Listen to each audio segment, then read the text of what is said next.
Hello everyone, welcome to another edition of the Ohio Guys here. I'm your host, Christian Ocampo, and today I'm being joined by another guest, and this time it's going to be Ian Mead Moore. How are you doing, sir? Hello. Hope I say your name Good. right. Yes, no, that's great. I appreciate it. Right, awesome. So we have a few questions for you, and I do believe it's your first interview. Yes, First of all, what's it like working in the industry today? in the industry. Now, by industry, I assume you mean voice acting industry. Yes, correct. Um, it's really good. I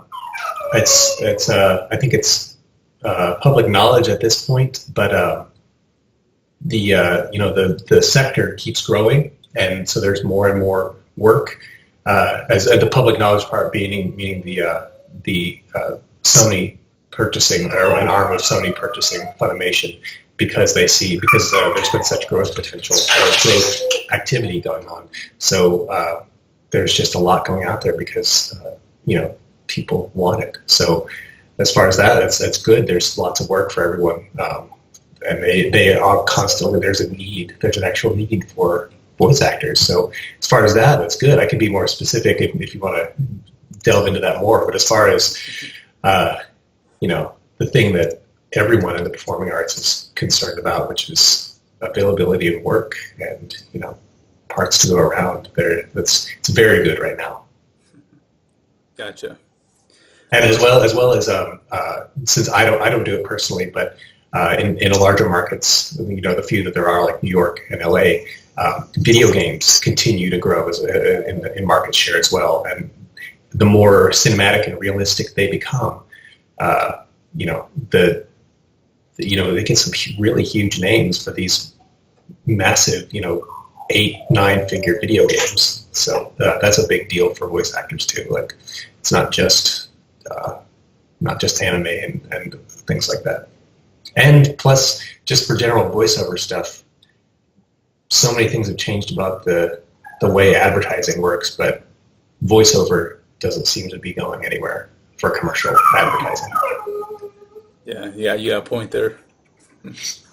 All right, second question. What is your favorite show you have worked on? Gosh, I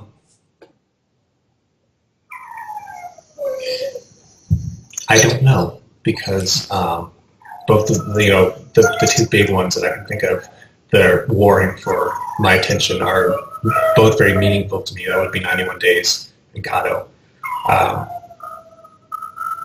91 Days was cool because I'm gonna beg off and say both of them, because 91 Days was great because I was the first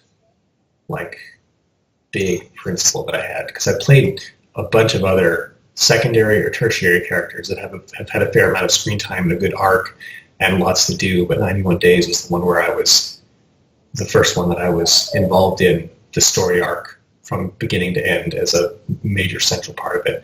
And working on that with Tyler Walker, the director for it, was such a great deal because he and I get along really well. We're both musicians and we both know a lot of the same people, and we both communicate very well. And we know how to knock it out. So there's that one, and I can tell you a story about how I got that part later on if you want to hear it. And see, there's the aforementioned squeaking. The other one was Kato, which was another great deal because it was the first time I got to be the star, quote unquote, or the lead, the top billing in the show. And it was crazy because I got to read the treatment for it ahead of time, and so I knew where it was going, and I like good sci-fi, and this was the good, thoughtful, hard sci-fi sort of stuff that, there was some fantastical elements, but for the most part, it was grounded in kind of, the science of the show, or the quantum physics of the show as it is.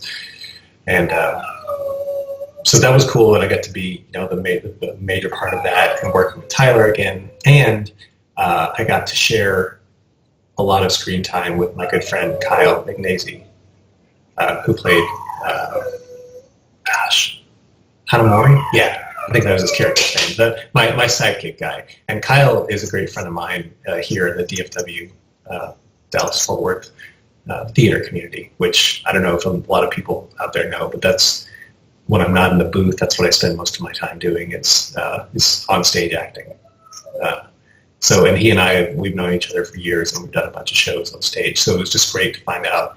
Like when we were both like, "Hey, did you get some good news about something?" "Yeah, maybe. Do you want to? Is it the same? I think I saw it." And then we finally were just like, "All right, man, did you get this one?" "Yeah, yeah. I think we're going to be sidekicks."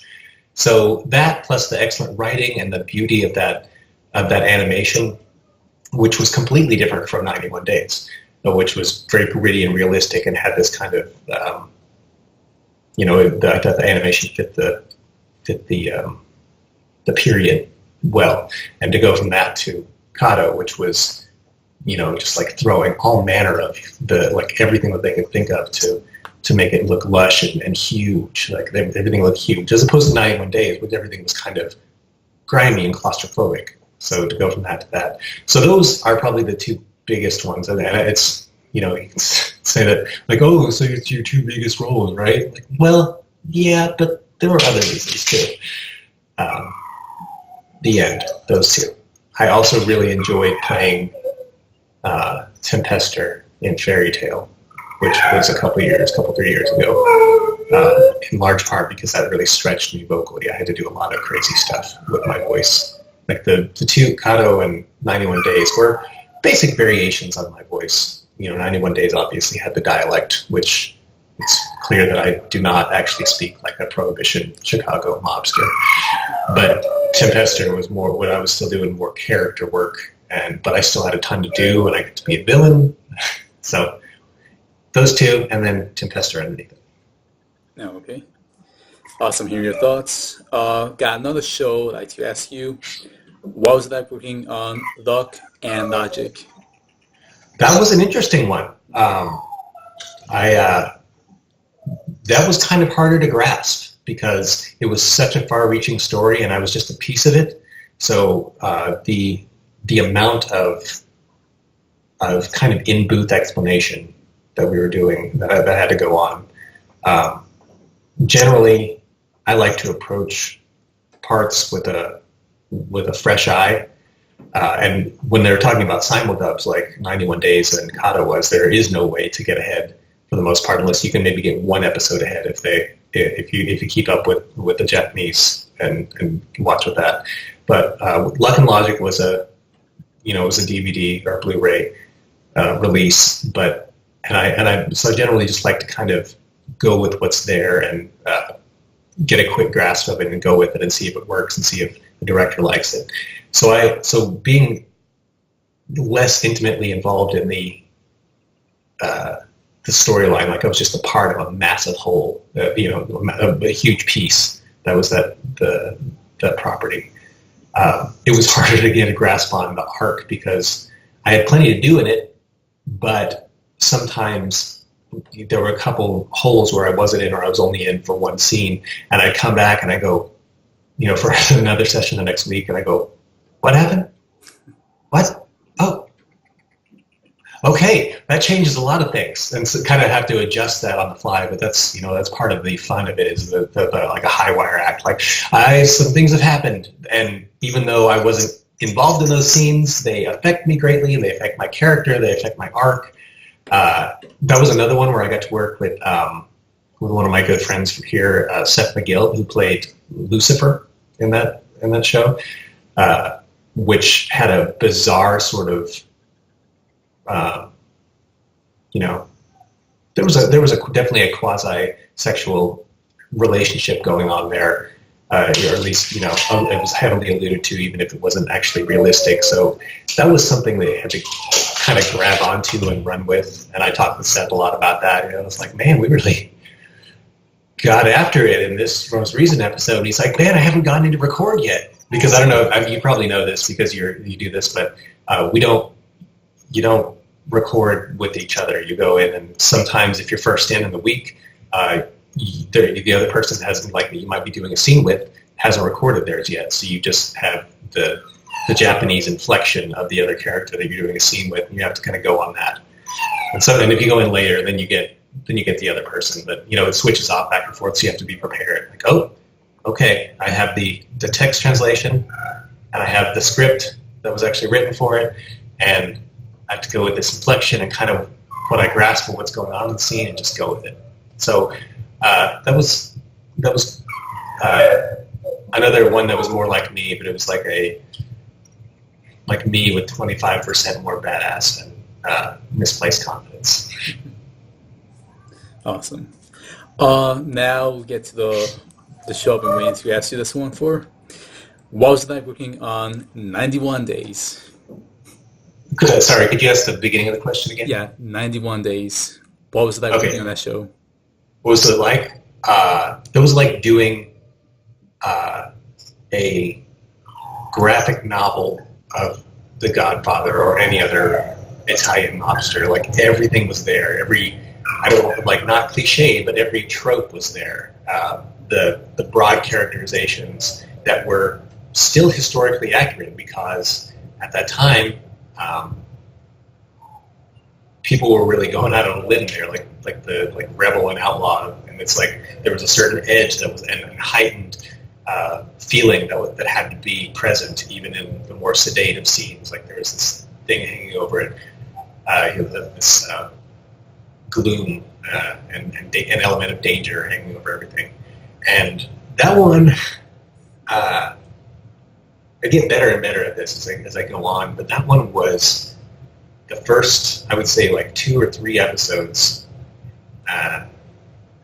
Every time I went in, like I was not in the first episode or episode 0 or episode 1, whichever numbering convention they use. I was not in very much in episode 1, but I did it, and then I didn't come back in for 2 weeks later, and I had a lot to do, and I had to. What I'm getting to is I had to relearn this accent that I had settled on. And when you go in there, especially if sessions are widely spaced out, they'll play a reference track from the last thing that I recorded, so you can get an idea of the tone. And because a lot of people, there are people who do more than me, but there are some days and some months where I'll be doing parts and bits on 6 or 7 different shows. So, and when it gets to those longer ones where you really have to have continuity of accent and tone and register, it's like, what was I doing there?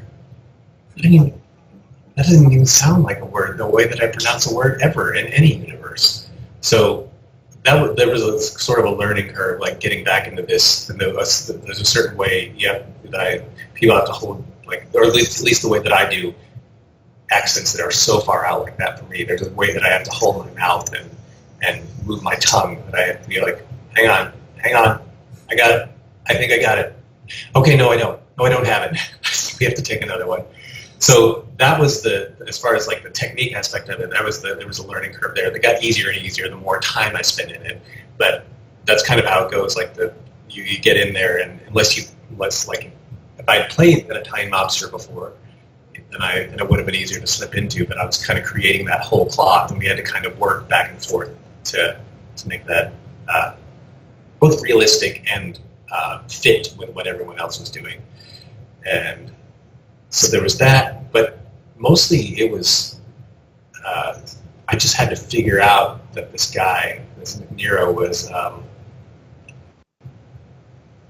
for the most part, until the world starts to crumble around him, and he's pretty confident in everything he does, even with that element of danger.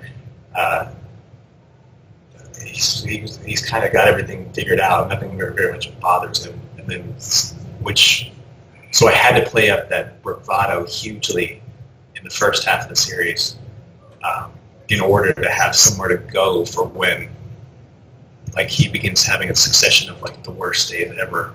His distillery gets passed off to someone else, and people start dying. I don't know if no one's seen the show, then I'm not going to. But stuff starts happening horribly, so you have to go have somewhere to go. And since it plummets to such depths, the charge, and Tyler was great. That's where the brilliant direction of someone like Tyler comes in. That he was very clear, like, no, you have to be bigger here. You have to be like, he's the biggest, baddest dude out there. he's the scion of this family, and they're rich and wealthy, and he has anything that he wants. And the only thing he has to deal with every day is the possibility of being murdered, and he's been dealing with that, as we see from the flashbacks, for 20 years or whatever, or however long 15 years or something. So that's pretty normal. And but really, it was other than those technical boondoggles, it was really just like once we got into the groove of it after a couple of episodes, it was just like playing out this story. And that was another one where I didn't read ahead, and Tyler had fun telling me lies about where the story was headed. And that's good, because you don't want to make it sound like you know what's going on. Everything needs to happen. I mean, that's part of the trick of good acting, is saying things like like you're saying them for the first time, which is easier in something like voiceover, but still, you want to make it spontaneous and tell a story. Any other questions on that one? I talked a lot about that. You've answered. I love that show, though. I love it so much. It's great. I watched that. I've watched it twice through, not just because I'm on it, because I think it's it's well written. The language that the script was writing, which I think was J. Michael Tatum, he wrote it. He wrote it in that patois, that dialect of. So there were a lot of stuff on there. I was reading exactly it was written as it was written, because he had such a great idea of the tone of the piece, and so there was stuff in there that I didn't have to pronounce it a certain way, so it was just written out. So it's just really cool. No, mazel tov to Tatum for the script. Great script. All right. Now I got a funny question I'd like to ask you. If you can be any character you have played in real life, who will you be? And you can mix and match. I would like to be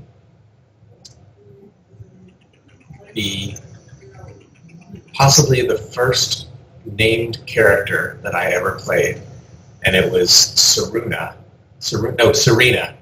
who was a frog attendant in an earlier season of Fairy Tale. So there were a couple credits on Fairy Tale. And I liked that guy because I liked his voice so much, and that no one paid attention to him. And which meant he was probably embezzling gold, and was probably he would leave work as a frog attendant and go home to his glorious tricked out lily pad. I like that's my fun answer, is because that was one of the ones, and that was one of the first ones I was like, oh, hey, this is cool. This guy sounds. It was one of, because I'd done stuff before, and small parts and pieces where I heard myself, and I was like, ugh, it just sounds like me doing a loud voice, and no one knows that except people who know me. But to me, I'm like, can you do better? But the Serena was one of the first ones where I just came up with a voice there in the booth, and on playback, I thought that sounded like no one else, or not like me at all, and I thought that was so cool that I wiped every trace of, from what I could hear, every trace of identifying factors out of my voice. It's like, hey, that's new. I'm going to do that more. So a fun answer, and self-serving, stupid, pretentious actor answer. It's fine. I got another question. Is there anything else coming out that you can talk about, or anything else you want to plug in at this time? Yes. There's one thing that I can't talk about, but it's cool. There's another thing that happened a few weeks ago, but it's probably one of the most fun, and it wasn't even an hour, it's like 20 minutes. But Tyler's doing a show called, I don't even know if I'm pronouncing it right, but it's Dies Irae. It's about magical Nazis. Mm-hmm. And there's a scene in episode 1 or 2 where there's a guillotine going on. They're singing. There's a huge chorus of people is supposed to be singing this guillotine song, and the lead character, which I think is Morgan Garrett, sings it, and then this huge crowd of people do this massive choral reprise or refrain of it, and it was honestly one of the shortest sessions I've ever had. But so people can go back to it. But this huge crowd scene, what sounds like hundreds of people singing this big operatic sounding song, is really just 4 guys and 4 girls overlaid, with 5 or 6 takes of each of us. So we were doing different things, but it was me and like 3 other guys that I know from doing theater and musical theater in Dallas. And we just got to mess around, all right, this one, switch up what you're doing. So I would sing it in one way, in a really gruff way, and then it would be and then the next one I'd take it up an octave and see how it sounded really high and piercing, and everyone just kept doing that, and it was hilarious, for one thing, to hear all these people doing stuff. And but man, I got to look at it and see it, and it does sound huge, and I can hear certain takes from it, and certain people that's Rico Fajardo, who does lots of work with Funimation, and is just a great dude. Another guy I do theater with, and I've done improv with him and all sorts of stuff like that. So that's the one that I can talk about now. It's a tiny, brief section of it, but it's man, that's cool. This is a strange show, but I got to sing this massive Les Miserables choral song about a guillotine thirsty for blood with some other guys, and that most people here in Dallas will never know and never see, but we're on there somewhere. So that's my plug for now. Okay, that works. And now we come to our last question, and we ask this to all the voice actors. Any Facebook, Twitter, or any other social media for the fans to contact you? Yes. I'm on Facebook with a community page, Ian Mead Moore. It's MEAD with no E on the end. I am on Twitter as Officer Lockstock, which is a reference to one of my favorite musicals. And it's spelled Officer Lockstock just as it sounds, but with K rather than CK at the end. So Facebook, Twitter, and Instagram, which is mostly just pictures of my dogs. But if that's some people's jam, then that's what I'll do. I'll occasionally repost stuff, casting announcement, but mostly dogs. Is a reference to The Hitchhiker's Guide to the Galaxy, which is, and it's Z, Beeblebrox, Beeblebrox, for Zaphod Beeblebrox, which is a sort of secondary, tertiary character in my favorite book series of all time, which is The Hitchhiker's Guide to the Galaxy. So those things, and I can send those to you text-wise, because I picked difficult to spell handles on social media, with the exception of Facebook. So go me. When I was making them a decade ago, I did not expect people to want to find me. Well, now they will. And now they meant maybe, unless they misspell it, which is a distinct possibility since I misspell things frequently myself. They'll learn. All right, well, thank you, sir, for the interview. Me and the Ohio guys appreciate it. And, thanks, man. Mm-hmm. And we thank our fans for watching another episode. Thank you all. I'm Christian. I'm Ian Mead Moore. Follow me on my poorly spelled social media handles. Thanks for having me. It was great. And we'll see you all next time. Bye now.